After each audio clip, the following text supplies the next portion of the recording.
Hi super fans, I am Swapnil और इस video में मैं करूंगा शांग-ची मूवी को रिव्यू और मूवी के एंड क्रेडिट्स एक्सप्लेन। तो स्पॉइलर वार्निंग अगर आपने अभी तक मूवी नहीं देखी है, बिकॉज इस वीडियो में होने वाले बहुत सारे स्पॉयलर्स। बाय द वे, मैंने पिछले वीडियो में मूवी की स्टोरी और प्लॉट का प्रेडिक्शन किया था और मैं ऑलमोस्ट 90% सही भी निकला। तो अगर स्पॉयलर्स नहीं चाहिए तो वो वीडियो चेकआउट कर लेना कार्ड से। बाय द वे, इस मूवी को देखने का असली मजा बड़ी स्क्रीन पे थिएटर्स में ही है, क्योंकि मूवी के फाइट सीन्स और एनिमेशंस गजब के हैं और मूवी का म्यूजिक फील देता है बिल्कुल ब्लैक पैंथर की थीम म्यूजिक की तरह ही। ये मूवी सेट करती है एक इंडिविजुअल न्यू सुपर हीरो शांग-ची को, जो कि जल्दी ही अवेंजर्स के साथ टीम अप करते हुए दिखेगा एमसीयू के फ्यूचर प्रोजेक्ट्स में, और उसका रीजन है मूवी के एंड क्रेडिट्स।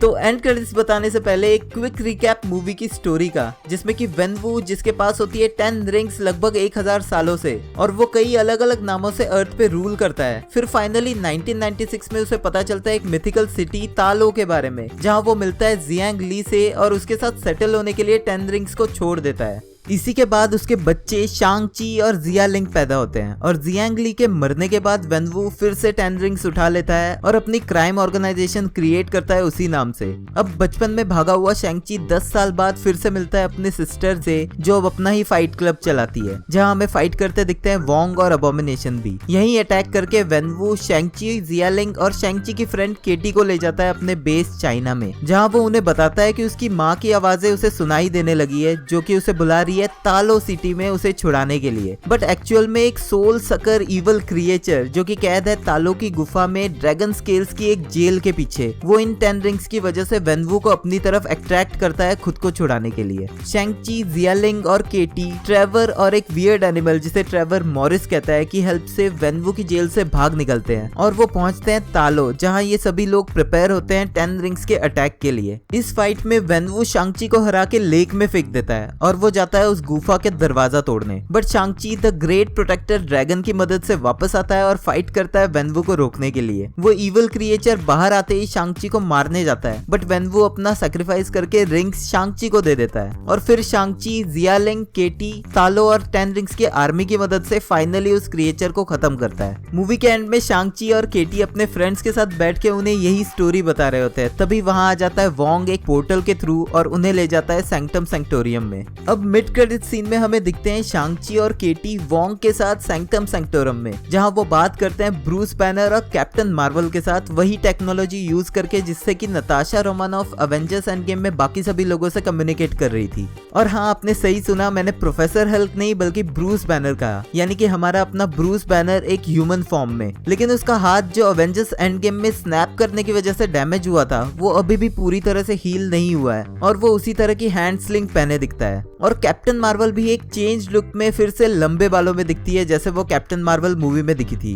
अब वोंग यहाँ रिव्यू करता है 10 रिंग्स को अपनी मैजिकल पावर्स यूज करके। वोंग कहता है कि जब शांग-ची ने ये वेपन यूज किया तो उसकी एनर्जी उन्हें कमर ताज तक फील हुई, और ये शायद वही मोमेंट था जब शांग-ची ने उस एलियन क्रिएचर को मारा था इन रिंग्स की मदद से। कैप्टन मार्वल कहती है कि इन रिंग्स की टेक्नोलॉजी चितौरी की नहीं है, जिन्हें हमने ऑफकोर्स अवेंजर्स के फर्स्ट पार्ट में देखा था लोकी के साथ अर्थ पे अटैक करते हुए। ब्रूस कहता है कि ये वाइब्रेनियम की भी नहीं है, जो कि बिलोंग करता है वकांडा से, बट एक्चुअल में वो भी एक मीटेरॉइड की वजह से अर्थ पे आया था 10,000 साल पहले। वो लोग ये भी डिस्कस करते हैं कि कैसे ये 10 रिंग्स इतने टाइम से एग्जिस्ट करती है कि हजारों सालों से वो रिंग्स वेनवू के पास थी, फिर भी उसका कोई रिकॉर्ड सैंक्टम की किसी भी बुक में नहीं है, जिसका मतलब है कि ये रिंग्स उससे भी कई सालों पुरानी है। अब मूवी में हमें 10 रिंग्स की हिस्ट्री के बारे में ज्यादा कुछ नहीं बताया गया है, और बस एक ही बात रिपीट की गई है कि वेनवू के पास 10 रिंग्स पिछले 1000 सालों से थी।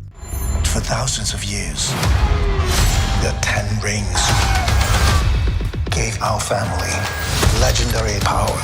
लेकिन वो उसे कैसे मिली वो ओरिजिन नहीं दिखाया गया है, बट कॉमिक्स की स्टोरी से हमें ये जरूर पता है कि ये 10 रिंग्स एक्चुअल में एक एलियन स्पीशीज मैक्लुअन्स को बिलोंग करती थी। इन एलियंस को एक्सॉन कार नाम से भी जाना गया है, और ये दिखते भी थे ड्रैगन्स की तरह ही। अब वोंग इन रिंग्स के प्रोजेक्शन को जूम इन करके दिखाता है एक बीकन, जो कि किसी तरह का सिग्नल सेंड कर रहा है यूनिवर्स में, और उन्हें कोई आइडिया नहीं है कि ये सिग्नल किसे भेजा जा रहा है। अब जहाँ कॉमिक्स में वेनवू ने इन रिंग्स को यूज करना सीखने के लिए कई साल प्रैक्टिस की थी, जिसके बाद वो इनकी पावर्स पे कंट्रोल कर पाया था। बट वो एलियन स्पीशीज मक्लुआन्स इन रिंग्स को यूज करते थे अपनी इंटरडायमेंशनल स्पेसक्राफ्ट्स को पावर करने के लिए। और जैसे कि मिड क्रेडिट सीन में दिखाया गया है, इन रिंग्स की टेक्नोलॉजी इतनी एडवांस है कि अर्थ की साइंस और इवन सॉर्सरी यूज करके भी उन्हें नहीं समझा जा सकता। तो हो सकता है कि ये रिंग्स एक बीकन की तरह यूनिवर्स में सिग्नल सेंड कर रहा है उसके ओरिजिनल क्रिएटर एलियंस मक्लुआन्स को, जो कि मार्वल के आने वाले फ्यूचर प्रोजेक्ट्स की एक बड़ी थ्रेट में से हो सकते हैं। या फिर क्योंकि अब शैंग-ची शायद हमें फिर से दिखेगा किसी मेजर टीम अप मूवी में, तो हो सकता है कि एमसीयू फिर से कोई न्यू ट्विस्ट डाल के लेके आए थेनोस से भी बड़े विलन को, जैसे कि गैलेक्टस। बट सबसे इंपॉर्टेंट बात कि डॉक्टर स्ट्रेंज यहाँ नहीं है, मे बी वोंग है किसी और सैंक्टम में, क्योंकि इन टोटल ऐसे 3 सैंक्टम है अर्थ पे।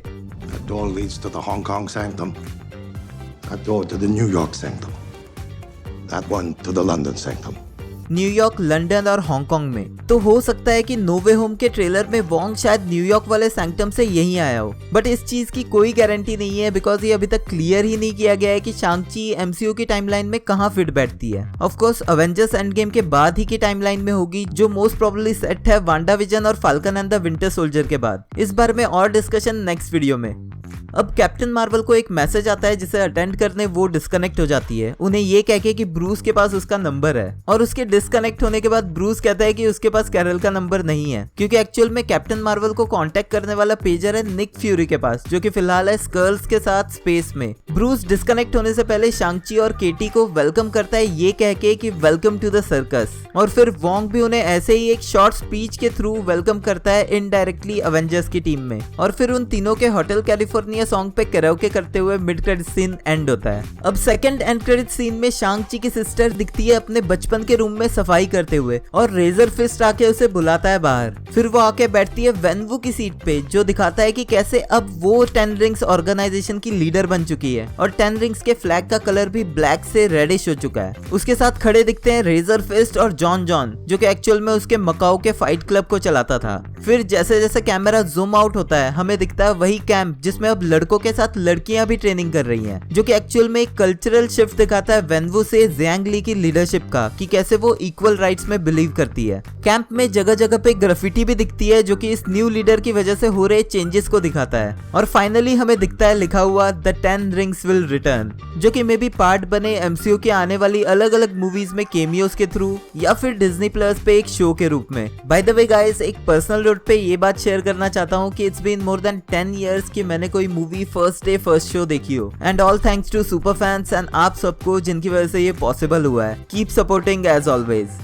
तो गाइज, ये था शांग-ची मूवी का क्विक रिकैप और एंड क्रेडिट्स का ब्रेकडाउन। कंप्लीट मूवी का ब्रेकडाउन और हिडन डिटेल्स वीडियो मैं जल्दी ही पोस्ट करूंगा, तो उसके लिए चैनल को सब्सक्राइब जरूर कर लेना। और bye the way, black window movie release हो चुकी है डिज्नी प्लस हॉटस्टार पे, तो तब तक आप मेरा ब्लैक विडो मूवी का ब्रेकडाउन वीडियो चेकआउट कर लेना एंड स्क्रीन से। अगर आपको वीडियो पसंद आया है तो प्लीज लाइक कर देना, क्योंकि वो एकदम फ्री है। Thank you for watching this video, मिलते हैं नेक्स्ट वीडियो में।